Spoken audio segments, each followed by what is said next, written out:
Hello everyone, welcome to Second Life Travels once again. Today we're looking at the Overlook at Cha, a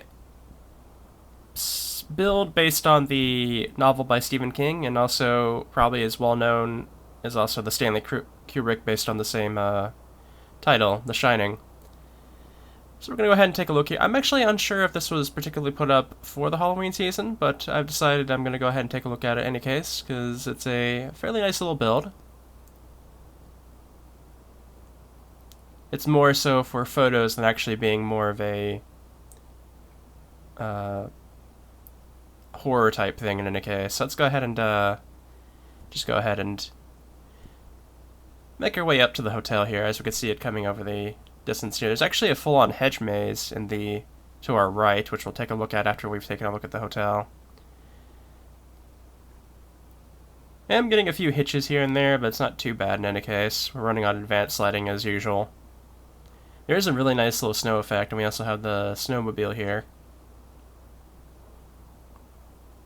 In the parking lot, we have this little car here, which might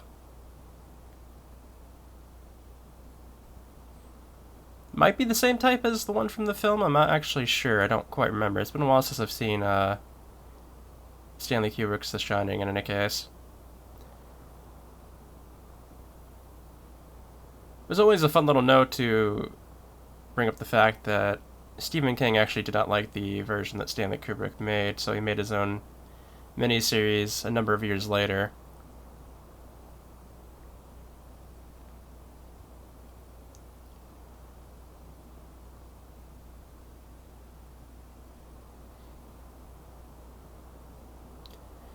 In any case, there's the Hedge Maze, as I was talking about. The Hedge Maze was a big part of the ending to the movie. If you've seen it, then you know exactly what I mean.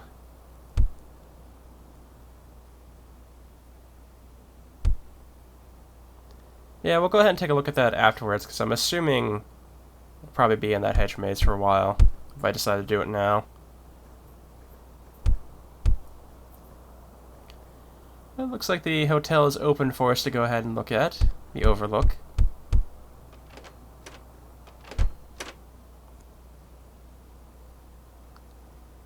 Overall, it's a pretty nice and comfy little theme.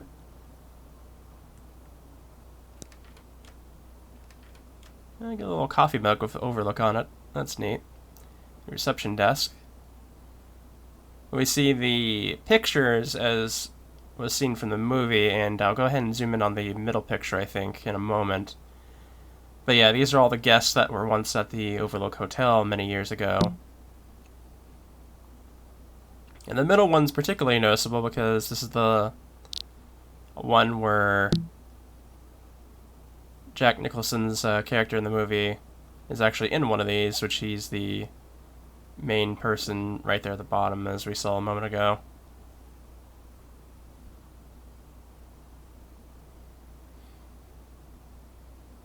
Yeah, this is a nice looking lobby, I'd say.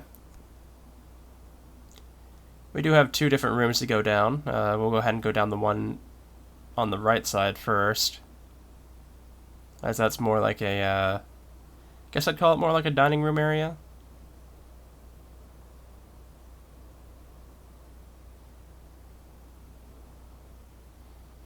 It's sort of like a dining room area, I guess, in some parts. There's actually like a full-on bar in here as well, which does have something neat with it, which I'll show in a moment.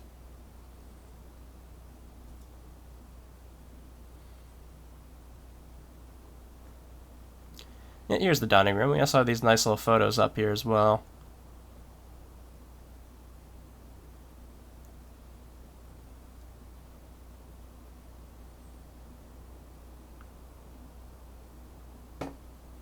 This area I don't particularly remember from the movie, so it might be something that they made just to fill in space here.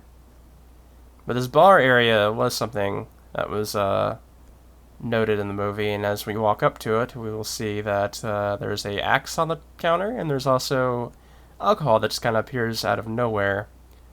Which in the movie, if you remember, Jack Nicholson's character was an alcoholic, and the hotel was essentially using alcohol as a way to control him. And when he approached the bar, there was nothing there at first, and then a ghost and an entire bar full of alcohol appeared to him.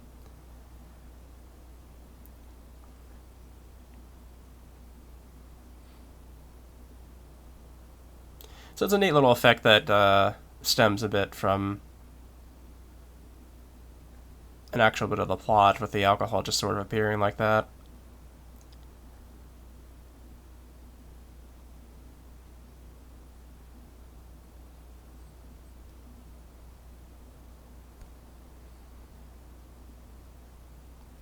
We'll go ahead and continue along back into the lobby and take the other door now, which will actually lead us to the infamous elevator.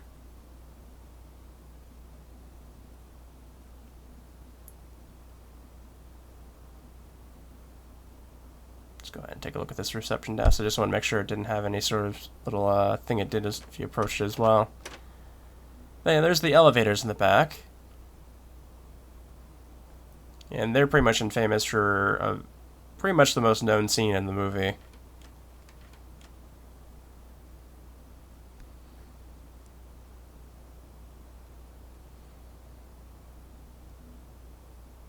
It looks like we have another bar up this way, and here's the typewriter, which was also another prominent thing from the movie.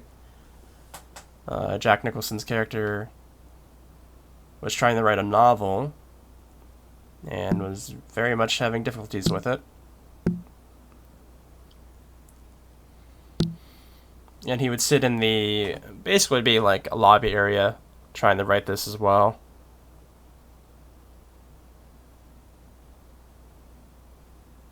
So it is neat that they're adding in little bits of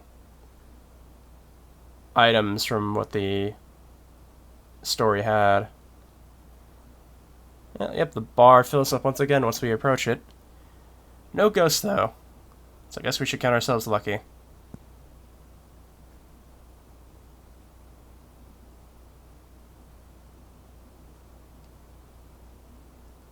There are some books on the table, and there's also a music box. That's nice. Let's go ahead and take a look at the elevators, though, shall we? And the one on the left opens up, okay. I think this is the only one that actually opens up from something I'm going to point out in a moment, but we'll go ahead and head to 2. There's only 3 floors. This is one of the elevators that actually moves. It's not a teleporting elevator, which is always nice when I encounter these. It's pretty uncommon to find actually functioning elevators like this. As you can kind of see, we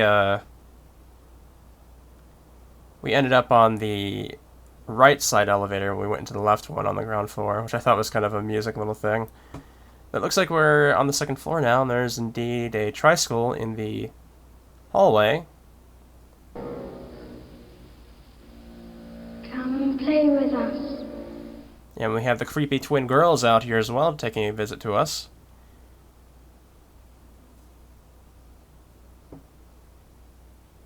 So we're definitely hitting highlights with the Overlook so far. Let's go ahead and go into this room here, 237.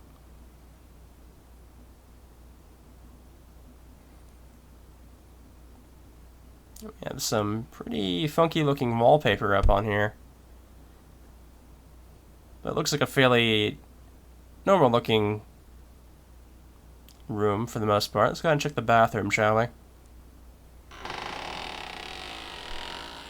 We have a specter of a woman in here, which is indeed another thing that happens in The Shining. So overall, we are definitely getting some hints of supernatural stuff happening in this replica, which is pretty neat. It's not like in your face for the most part, which is actually fairly nice. It's a lot more subtle for the most part.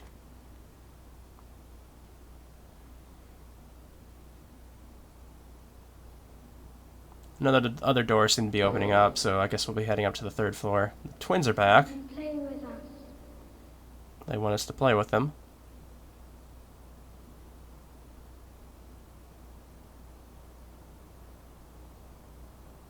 So let's go ahead and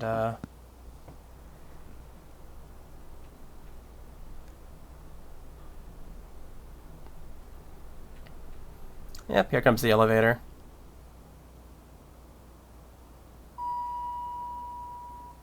See if anything awaits us on the 3rd floor.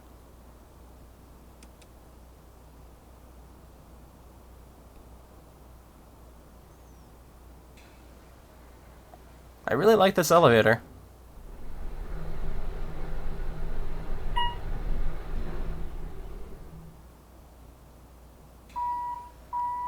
There we go.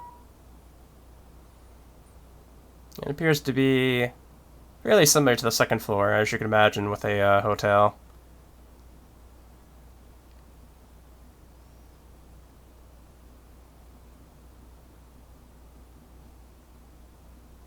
Doesn't look like anything crazy is going on. Once again, we can go in here. Yeah, it's actually fairly dark in here now that I look at it.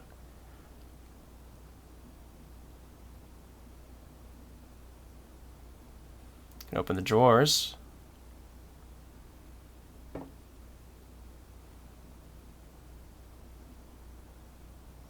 Oh, we can turn on the lights. Okay. I didn't realize that at first. Yeah, it's a more darker version of the room we were just in on the 2nd floor. There's no spooky woman in the bathtub this time, at least.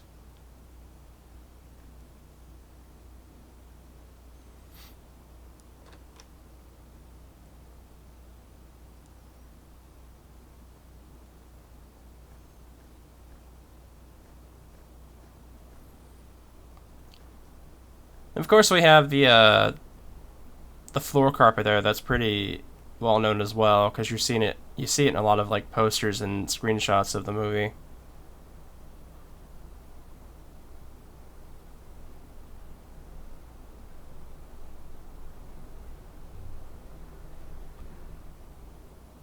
I did wonder if that was something they custom made for the movie, or if it was something they just found out and about.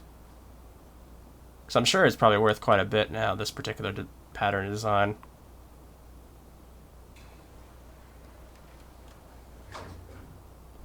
Yeah, we'll go ahead and head to the ground floor, though, and take a look at that hedge maze I was talking about before.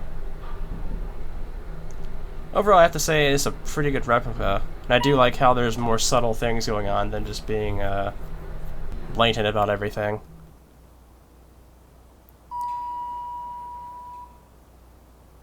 Oh, there's another person here.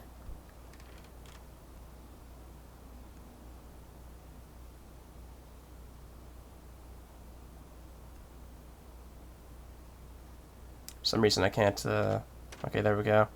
For some reason I couldn't get the door to open for whatever reason.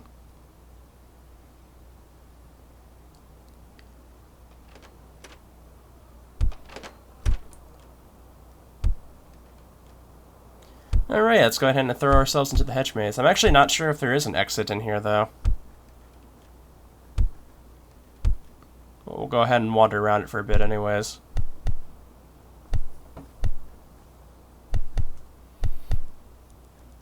I don't actually see many hedge mazes in Second Life, now that I think about it. I see a lot of, like, cornfield mazes, which would probably be the closest thing.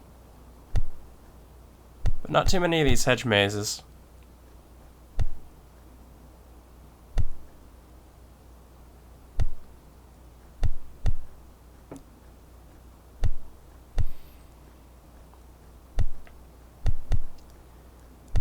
Yeah, it's always nice to be able to take a look at a spot that's not overly blatant with the horror vibes, as we usually see in this seasonal time. It's nice sometimes to have a mellow experience like this.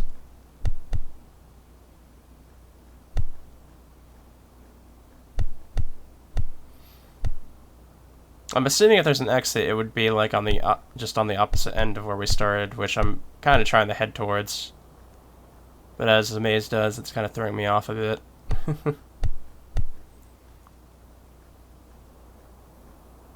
Oh, maybe it doesn't have an exit, I don't know. Like, I feel like if the exit was around, it'd probably be about right here.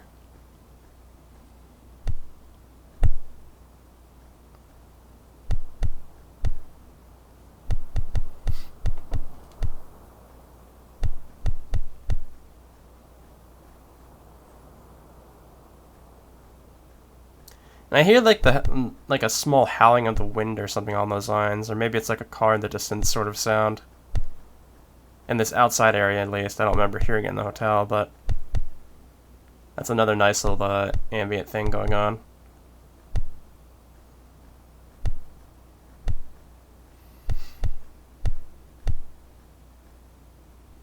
Yeah, I'm starting to think there isn't actually an exit.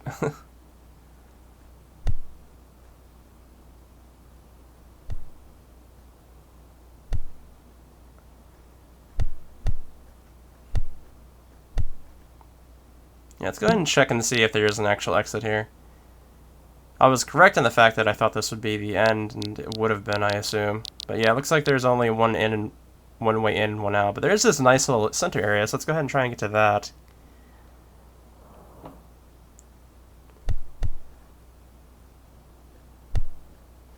Which I think it probably would just not be too difficult to find.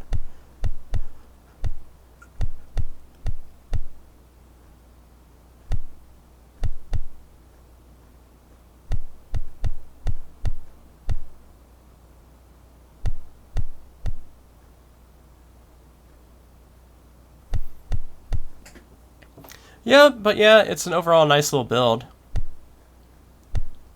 I don't think I've seen a Overlook made build like this before, so it's nice to see something like this.